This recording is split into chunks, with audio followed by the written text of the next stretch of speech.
My parents locked me in the basement every time guests came over and told everyone they only had 2 children. I was 6 years old the first time it happened. We were having a dinner party. My father's colleagues from the university, important people with important titles who arrived in expensive cars and spoke in voices that carried through the house like they owned every room they entered. I was excited. I had picked out my best dress, a blue one with white flowers that my grandmother had sent from Nigeria before she died. I had brushed my hair until it shone. I had practiced my manners just like my older sisters had taught me. "Good evening. My name is Vivian. It's nice to meet you." I was ready to be seen.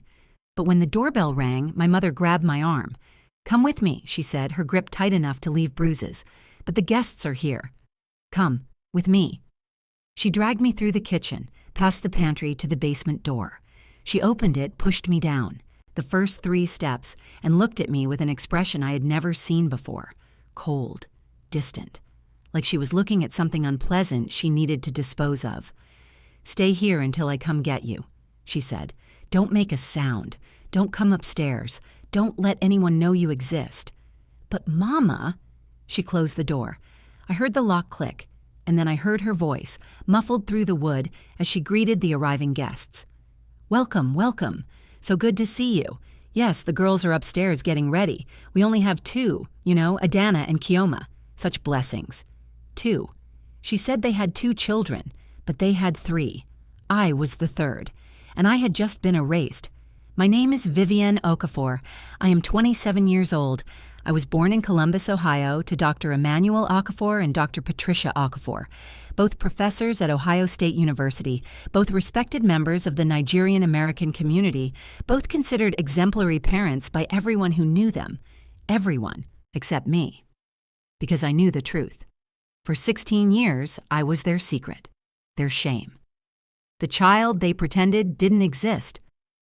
I'm going to tell you about those 16 years, and I'm going to tell you about what happened 9 years after I escaped, because 9 years after I climbed out of a basement window with nothing but a plastic bag, a documentary crew showed up at my parents' door, and 12 million people learned the truth about the Okafor family's 3rd daughter. Let me tell you about the basement. It was unfinished when I was young. Concrete floors, exposed pipes, a single bare bulb that cast everything in harsh yellow light. There was an old couch against one wall, a folding table, a portable toilet that my father had installed for convenience. For convenience. Like locking your child in a basement was just a logistical challenge to be solved. Over the years, the basement became my second home. Sometimes I spent hours there. Sometimes entire days. Once, during a particularly long visit from my father's brother and his family, I spent an entire weekend underground, surviving on crackers and juice boxes my mother had left in a cooler. I learned to be silent. I learned to be invisible. I learned that my existence was a problem to be managed, not a life to be celebrated. The rules were simple. When guests arrived, I went to the basement. When guests left, I could come upstairs. If I made any noise, if I cried, if I called out, if I did anything to reveal my presence, there would be consequences. The consequences varied. Sometimes it was just silence, my parents refusing to speak to me for days. Sometimes it was food being withheld. Sometimes it was my mother's hand across my face, followed by her voice. "You almost ruined everything. Do you understand what would happen if people knew?" I didn't understand.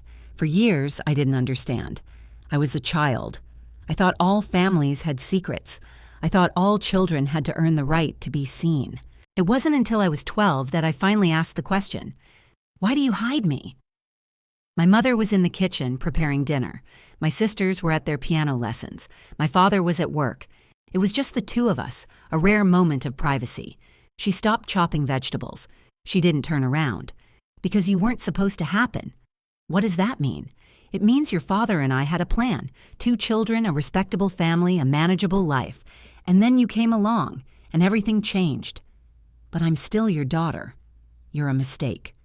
She said it without emotion, without cruelty even, just a statement of fact. We had already announced to everyone that we were done having children. Patricia was finished with diapers and sleepless nights. Emmanuel was focused on his career. And then you arrived, and suddenly we had to explain why we had lied. So you just kept lying? It was easier. People had already accepted that we had 2 daughters. Adding a third would require explanations, questions, complications. So we decided to keep things simple. Simple for who? She finally turned to face me. Simple for everyone, including you. This way, you don't have to deal with the expectations, the comparisons, the pressure. You get to live your own life, separate from the family. I don't have a life. I live in the basement. You're being dramatic. You have a room upstairs. You go to school. You have everything you need, except parents who acknowledge I exist. Her expression hardened. We provide for you. We feed you, clothe you, educate you. That's more than many children get. You should be grateful. Grateful for being hidden like something shameful? Yes. She turned back to her vegetables. Grateful, because the alternative is much worse. What alternative? She didn't answer. She never answered. But I learned eventually what the alternative was. The alternative was being sent away. That was the threat that hung over every moment of my childhood. The unspoken understanding that if I ever became too much trouble, if I ever revealed the secret, if I ever stopped being invisible, I would be sent to live with relatives in Nigeria. Not out of love, out of convenience. Your aunt in Lagos would take you, my mother said once, when I had accidentally made noise during a dinner party and nearly been discovered. She needs help around the house. You could be useful there. Useful, not loved, not wanted, not part of a family. Useful, like a tool, like an appliance, like something that existed only to serve a purpose. I spent the next 6 years being as small as possible, as quiet as possible, as invisible as possible. I did well in school because it was an escape. I had no friends because friends asked questions, and questions were dangerous.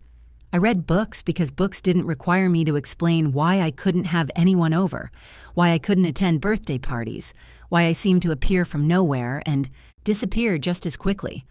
I was a ghost in my own life, and I was planning my escape. The window in the basement was small, barely 18 inches square, and it had been painted shut for as long as I could remember. But when I was 16, I started working on it. Every night after my family went to bed, I would sneak down to the basement and scrape at the paint with a butter knife I had stolen from the kitchen. Millimeter by millimeter, I freed the window from its frame. It took me 2 years. 2 years of scraping, of patience, of imagining the moment when I would finally be able to leave. On my 18th birthday, the window finally opened. I didn't celebrate. There was no cake, no candles, no acknowledgement that I had reached adulthood. My parents had stopped pretending to celebrate my birthdays years ago, but I celebrated in my own way. That night, I packed everything I could fit into a plastic shopping bag.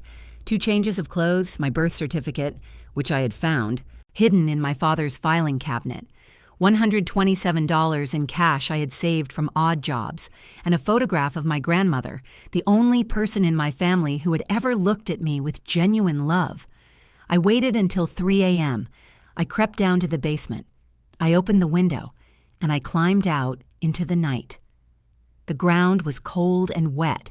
It had rained earlier that evening, and I dropped into a flower bed that my mother had planted with roses. The thorns scratched my arms and legs, but I didn't care. I was free. I walked to the end of the driveway and looked back at the house one last time. All the lights were off. My parents were sleeping. My sisters were sleeping. They had no idea that their 3rd daughter, the one who wasn't supposed to exist, was finally leaving. I turned and walked away. And I didn't stop walking until I reached the bus station downtown. The text came 6 hours later. I was on a Greyhound bus heading east, watching Ohio farmland roll past the window, when my phone buzzed. It was from my father. Don't come back. 3 words. That was all I was worth to him.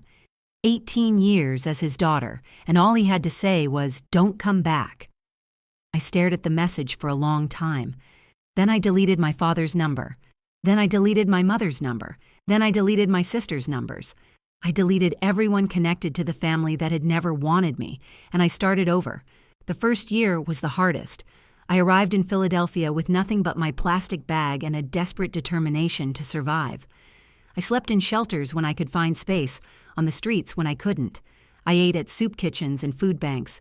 I applied for every job I could find. Most places wouldn't hire someone with no address, no references, no stable history, but I kept trying. Eventually, a woman at a shelter connected me with a job placement program. They helped me get my GED. I had good grades, but I had dropped out when I left home, unable to finish my senior year. They helped me find a room in a boarding house. They helped me get a job at a warehouse loading boxes for 12 hours a day.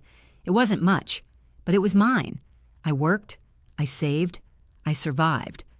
Within 2 years, I had saved enough to enroll in community college. Within 4 years, I had transferred to Temple University on a scholarship. Within 6 years, I had graduated with a degree in journalism. And within 9 years, I had become someone my parents never imagined I could be.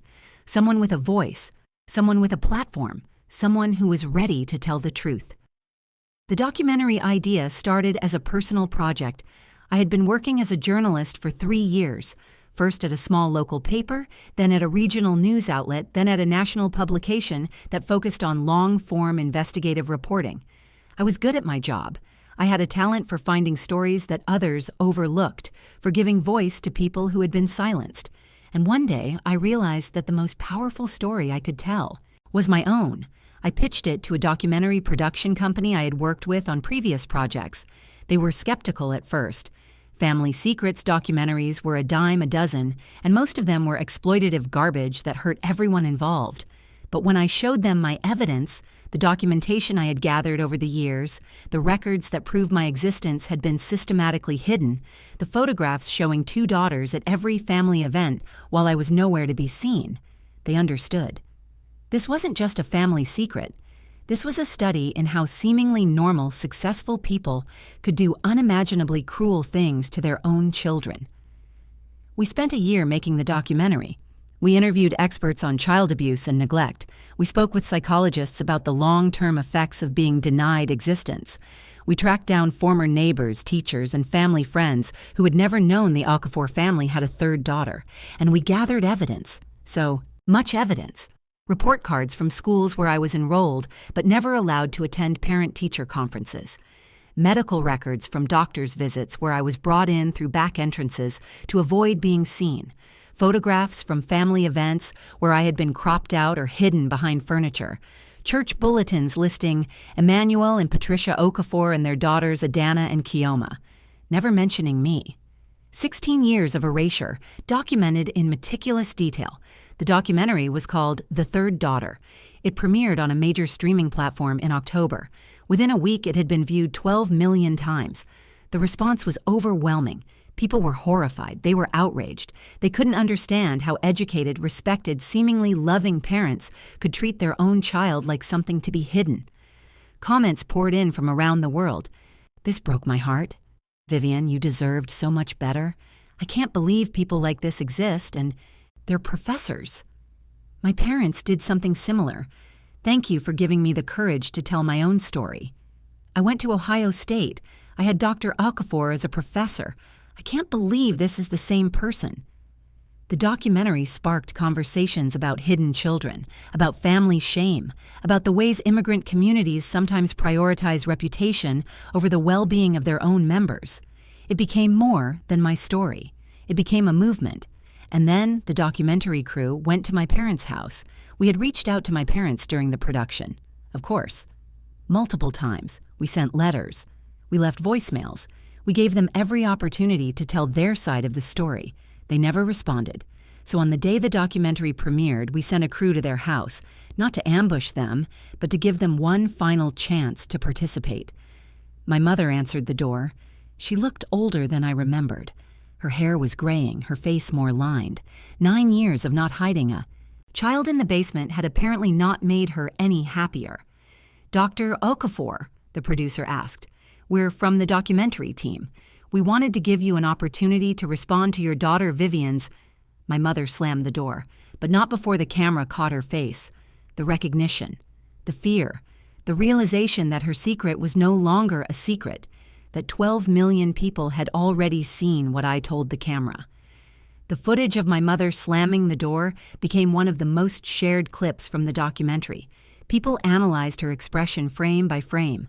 They noted the moment she heard my name, The way her eyes widened, the way her hand flew to her chest, the way she suddenly looked like a woman confronted with the ghost of someone she had tried to bury. "That's guilt," one psychologist commented on a talk show discussing the documentary. "That's the face of someone who knows they did something terrible and has been pretending it didn't happen." "She doesn't look guilty to me," another expert replied. "She looks scared, scared of being exposed, scared of losing her reputation. Even now, she's not thinking about her daughter. She's thinking about herself." They were both right. My mother was guilty, and she was scared, but she was never sorry. The aftermath of the documentary was chaos for my parents. Ohio State launched an internal review of my father's position after former students came forward with concerns about his treatment of female students in his classes. My mother's church asked her to step down from her leadership positions pending an investigation into matters of character. Their colleagues, their friends, their community, everyone who had believed the lie of the perfect two-daughter family started asking questions. How did we not know? How could we have missed this? Were there signs we ignored? Some people defended my parents. They called me a liar. They said I was exaggerating, fabricating, seeking attention. They pointed to my successful career and said I couldn't have been that traumatized if I had turned out so well. But more people believed me because the evidence was overwhelming, because the pattern was clear, because no one could watch 16 years of documentation and deny that something terrible had happened in that house. My sisters reached out to me for the first time in 9 years. Adana, the eldest, sent a long email explaining that she had always known something was wrong but had been too afraid to challenge our parents. She apologized for not protecting me, for not acknowledging me, for being complicit in my erasure. "I should have said something," she wrote. "Every time they locked you in the basement, I should have screamed until someone came. But I was scared. I was a coward. And I've had to live with that shame every day since you left." Kuyoma, the middle sister, sent a shorter message. "I didn't know it was that bad. I'm sorry. I don't expect you to forgive me." I read both messages multiple times. I didn't respond, not because I was angry, but because I wasn't sure what to say. These were my sisters. We had lived in the same house for 18 years, and yet we were strangers. They had grown up with birthday parties and family photographs and parents who acknowledged their existence. I had grown up in a basement, waiting for the sound of guests leaving so I could be allowed upstairs. We had the same parents, but we had lived in different worlds. I wasn't sure those worlds could ever be bridged. 3 months after the documentary premiered, I received a letter. It was from my father. Handwritten on university letterhead, apparently he hadn't been fired yet, in the careful script he used for important correspondence. "Vivienne, I have watched your documentary. I have seen what you said about our family. I have heard the accusations you made against your mother and me. I want you to know that our decisions were never made out of cruelty. We were trying to protect you. We were trying to protect our family. We were trying to manage a difficult situation in the best way we knew how. Your mother and I came from a culture where reputation is everything, where having more children than you announced brings shame, where admitting a mistake, especially one as significant as an unplanned pregnancy, can destroy everything you've built. We were not trying to hurt you. We were trying to survive. I hope one day you can understand that. I hope one day you can forgive us. Your father, Dr. Emmanuel Okafor." I read the letter 3 times. Then I burned it. Not because I was angry, but because he still didn't understand. He still thought this was about managing a difficult situation. He still thought hiding me in a basement for 16 years was a reasonable response to social pressure. He still thought we were trying to survive was an excuse for treating a child like a shameful secret. He didn't apologize. He didn't acknowledge the harm he had caused. He just explained. And explanations are not apologies. The documentary led to opportunities I had never imagined. I was invited to speak at conferences about child abuse and family dynamics. I wrote articles for major publications about the hidden children in successful families.